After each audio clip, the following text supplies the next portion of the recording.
Hey y'all, it's Bear, and in today's video I'm gonna get a little sentimental. So we're gonna be talking about the 10 books that I would save in a fire. I also understand that this might be like a triggering topic for people who have had home fires or have lost everything. So if this is a subject that upsets you in any way, feel free to just not watch this video. And obviously, I understand that that's kind of a drastic statement to make, and obviously if there were a fire, I would get myself out.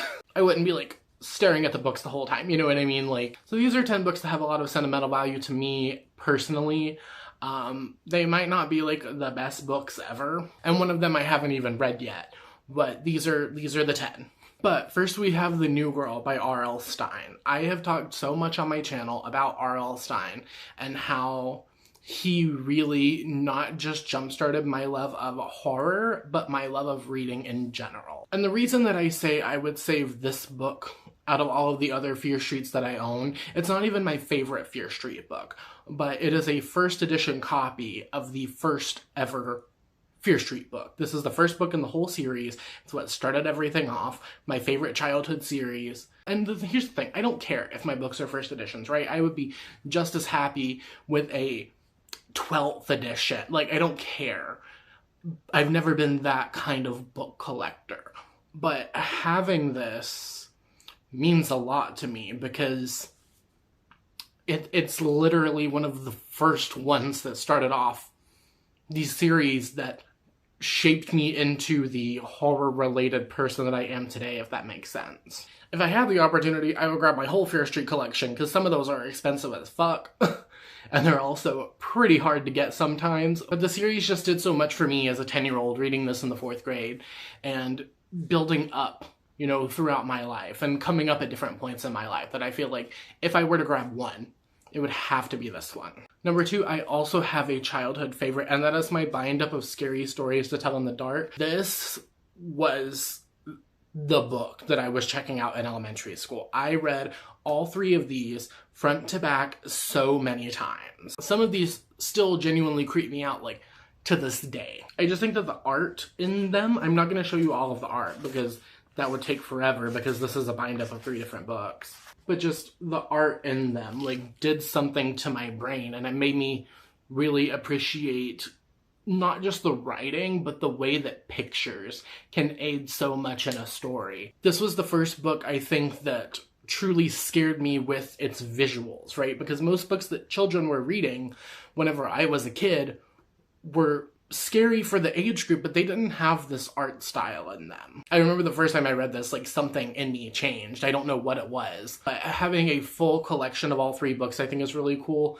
Also, it's a bind-up. It's a hardcover. These are really hard to find now. I just think that I would be doing Baby Bear a severe disservice if I did not pick that one. We have one that's more related to me and my channel and the things that I do here, and that's The Only Good Indians by Stephen Graham Jones. No, this is not my limited number signed copy, which I love and cherish and am terrified to touch. This is my finished copy that I received from Saga Press. And the reason that I picked this over any other Stephen Graham Jones in my collection is not just A, because it's my favorite book of all time, but B, because this is the book that got me started doing what I realized I need to do on this platform. If you remember, if you were around for the Great Saga incident, it was me and a group of other indigenous creators, primarily on Bookstagram, who were talking about the fact that we were not provided arcs of an indigenous book while white reviewers were. So I think that our movement on this particular issue really helped to steer publishing in a better direction, because after we went public with everything and we talked about the issues and the racism, the discrimination that we were all facing in the book community, you know, not being given the same opportunity as our European descended counterparts, we'll say it like that, it really affects the early interest in the book, right? I feel like had The Only Good Indians not eventually found its way into the hands of Native reviewers in the way that we fought so hard for, Stephen Graham Jones wouldn't be popular on BookTube. People wouldn't be reading his books. I truly believe that. I'm not just talking about horror BookTube specifically, because horror BookTube, you know, it's not the best when it comes to reading diversely, but people on horror BookTube have read Stephen Graham Jones for a while. I don't think that he would have the mainstream success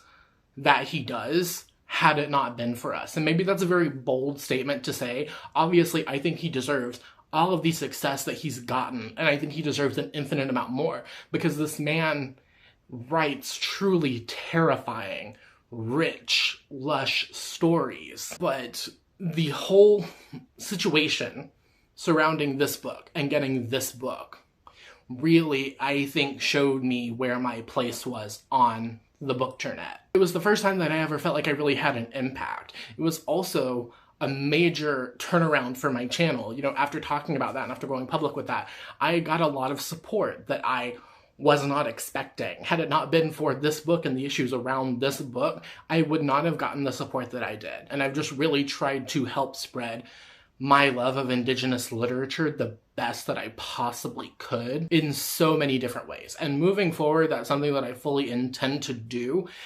More Native horror is being published as I'm trying to move my channel into a more horror-based direction. I want to show that horror is not just the cis-straight white man genre. Next, we have another Native book on this list, and that is Johnny Appleseed by Joshua Whitehead. I've read it twice. I read it for the first Indigathon, and then I got the physical copy. And this was the first time that I had read a book with a trans Native character. So despite me not sharing a tribe, it showed me a lot of validation. It gave me a lot of validation in the gender things that I was facing. And it was so nice to see a character who was queer in sexuality and gender, who was Native, loving themselves fully, loving the body they had, and not just other people sexualizing Johnny, but Johnny being able to sexualize himself. It brought up a lot of feelings for me that I wasn't expecting. It made me cry so many times. The writing in this, once again, is beautiful. I just love it. I love it so much. Okay, next we have one that ties into my Instagram. And I've always been very insecure about my presence on Instagram, Bookstagram. I've never really felt comfortable there until lately. If you're someone who knows me off Twitter, I'm taking a Twitter break. I need it. I can't be on there right now. So I've found my place on Instagram, I guess. Or I'm working on finding my place on Instagram. And like I said, I've always just been kind of hesitant and awkward because I look at other people's grids, I look at other people's photos, and I can't help but compare myself. But whenever I did my photo for Queen of the Conquered by Case and Calendar, where I matched myself to the book, I have never liked the way that I look. I have never liked my physical appearance. When I took that photo, I felt like the hottest motherfucker on the planet. Also, the book is stunning. It's a dark fantasy. I don't read a lot of fantasy, so the fact that there's a fantasy on this list is honestly impressive to even me. I fell in love with this and the issues that the protagonist faces, where she feels like she's torn both ways, right? She's doing bad things to people she shouldn't be doing bad things to in order to get justice. And I just found it so riveting and engaging, and I was reading this book constantly, just like fully engaged in the story. I was 100% in this story. It helped me see myself as beautiful. It helped me kind of feel more comfortable in front of the camera. It helped me feel more comfortable with my Instagrams and my editing techniques and stuff like that. And it's just a really fucking good book that I've reread like 3 times now. We have like my comfort graphic novel that I've reread probably 5 times now. And that's Mooncakes by Wendy Zhu and Suzanne Walker. This is another fantasy book, although this is contemporary fantasy. Queen of the Conquered is high fantasy. Childhood friends to lovers, which is not a trope that I usually go for at all. I hate childhood friends to lovers. The artwork is stunning. I do not think that anyone gave Wendy Zhu her flowers on this.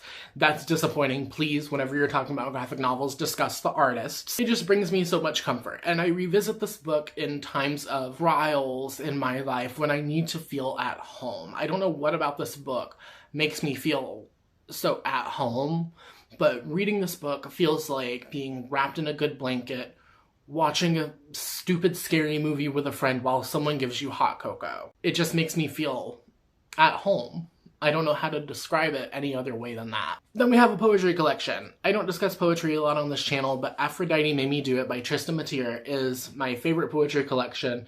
Took that title the day that I read it, and nothing has knocked it out of the top spot since. I also don't talk a lot on my channel about the fact that I'm pagan, and Aphrodite was the first deity that I ever started working with, reading it after working with her and learning things from her. It's just such an insightful look into the way that we view Aphrodite as a mythological figure, as a deity, and then the way that people view ourselves. It talks about loving yourself and being at war with yourself and everything in your life and all the people who are supposed to love you. Self-love, self-acceptance. And I want to read one to you right quick because this has always been, when I read this, I had to put the book down and cry. They called me the Gravedigger, shining queen of the underworld, Aphrodite the unholy. I had glorious names before they called me anything sweet. Before they started calling me smile-loving, shapely Aphrodite, they took my name and dragged it through the mud kindly. They catcalled me until people couldn't separate my name from sex. They made me a goddess of love, and then vilified me for loving freely, for kissing and fucking and strolling boldly down the streets of Cyprus. They married me off in stories so that they could call me adulteress, but I brought the god of war to his knees. I belong to no one. They never wrote that part down. Okay, these last three books are books that have to do with Will. I'm going to go ahead and preface it by saying that all of these books have to do with Will. Tristan Strong punches a hole in the side. Will never finished reading this. And something sits hard in my soul about the fact that Will never finished reading this. But the point of the Riordan Presents series is to let authors of color tell their stories. To give kids chances to see themselves and their, stories that they hear growing up and stuff as the hero. And when I read this book and I told Will about it, their eyes just got so big and they got so happy. And they started reading it and they started crying. Because finally they got to see themselves as a hero. They got to see themselves face off against the bad guy. All of these stories that were told to them growing up, they got to see come to life in this book in a modern day setting. And because of that, it is my favorite out of the Riordan Presents books. I also think it's one of the better written ones. I have not continued on with the series. I will someday, but it's too hard to do that right now. Knowing that they will never get to continue on in the series is really hard. Then we have a picture book, Gustavo the Shy Ghost by Flavia Z. Drago. I saw this book initially on a Facebook ad. And it was like a sponsored Facebook post thing that popped up because I follow a lot of book stuff on Facebook. The algorithm, And I saw it and just immediately was like, I need this. And I was gonna buy it for myself. And I came home from work one day and Will was like, hey, I got you a present. And I was like, that's weird, what is it? And I had not mentioned to Will that I wanted this book. I had just shared it on Facebook and said OMG, I need this. And they had ordered Gustavo the Shy Ghost for me. And whenever one of us was feeling bad, we would read it to each other because we read each other bedtime stories. We would both cry every time. I remember I read it to them one time and we had gone through, Will and I were in the process of me reading all of the Madeline books to them before bed. I would read them a Madeline story or an Ezra Jack Keats or something like that. And I remember one night they were feeling really bad. And I asked them, do you want me to read Madeline? We can do a Madeline story. And they looked at me and they said, can we just do Gustavo instead? I can't tell you the amount of times that we read that book to each other. And then we have one that I have not read. And I don't know when I'm going to read it. I'm hoping for November, for Nonfiction November. Or maybe October because it's spooky related. But it is the last book that Will ever got me. And that is Yours Cruelly, Elvira by Cassandra Peterson, who, if you don't know, is the woman, the actress behind the Elvira character. And I had been saving up to get myself a signed copy, and they got me a signed copy. Elvira was another one of my childhood heroes. When I initially started conceptualizing the idea for my YouTube channel, I wanted it to be like Elvira. I was gonna play a ditzy character who was a horror host and talked about horror books and the way that Elvira does, and do vlogs of me reading the books as Bear, and then react to them as the character in the way that Elvira does. Elvira has been one of my idols for a long time and has always been a present figure in my life. I remember being a kid and watching that TV show that was who's the next Elvira? That was a big bonding moment for me and my family. And just knowing that they knew that I was saving up for it, right? They knew that I wanted this. They knew that I wanted a signed copy that someone who has been an idol to me my entire life touched. And like, I'm not about autographs. I don't care about autographs or anything like that, but there are a few people in this world that I would like things autographed by. Sandra Peterson is one of them. And they got it for me, and this was the last book that they ever got for me.